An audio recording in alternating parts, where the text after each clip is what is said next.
এই ভিডিওতে আমরা মধ্য সমানুপাতি নির্ণয়ের কনসেপ্টটি 3টে উদাহরণের মাধ্যমে শিখব। প্রথম প্রশ্নটি হলো 5 এবং 20-র মধ্য সমানুপাতি কত। সূত্রটি হলো এ ও বি এর মধ্য সমানুপাতি হলো √a/b।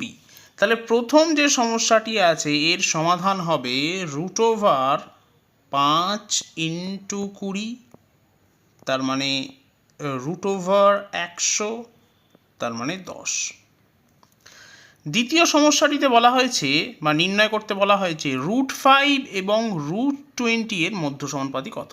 তাহলে এক্ষেত্রে উত্তর হবে √5 × √20, তার মানে √100। এখন 100-র বর্গমূল হচ্ছে 10, তাহলে আমার উত্তর হবে √10। তৃতীয় যে সমস্যাটি আছে তাহলে তার উত্তর হবে 5² × 20² এর রুট। তাহলে রুট করলে 5² থেকে শুধুমাত্র 5 বেরিয়ে আসবে এবং 20² থেকে শুধু 20 বেরিয়ে আসবে। তাহলে উত্তর হবে 100।